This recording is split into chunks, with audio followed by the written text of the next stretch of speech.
Il me semble que l'un des problèmes majeurs de notre société est un problème d'identité. Nous ne savons pas qui nous sommes, d'où beaucoup de tensions et conflits générés par cette absence, tels que le manque de confiance en soi, le soin qu'on apporte à notre look, notre orgueil, etc. À défaut de savoir qui il est, l'homme veut paraître, et très souvent, pour paraître, il doit avoir, qui conduit inexorablement à la soif de posséder toujours plus. Mais l'homme se rend bien compte que posséder toujours plus ne le rend pas heureux, car la convoitise rend jaloux, et on est jalousé quand on possède. Alors, qui sommes-nous vraiment? La parole de Dieu nous éclaire dans Matthieu 13, 17.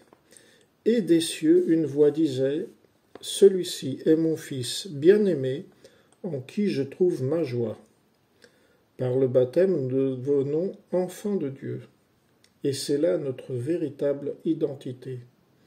Et si Dieu trouve toute sa joie en nous, alors que voulons-nous de plus? Dieu nous aime, il n'y a rien de plus grand que ça.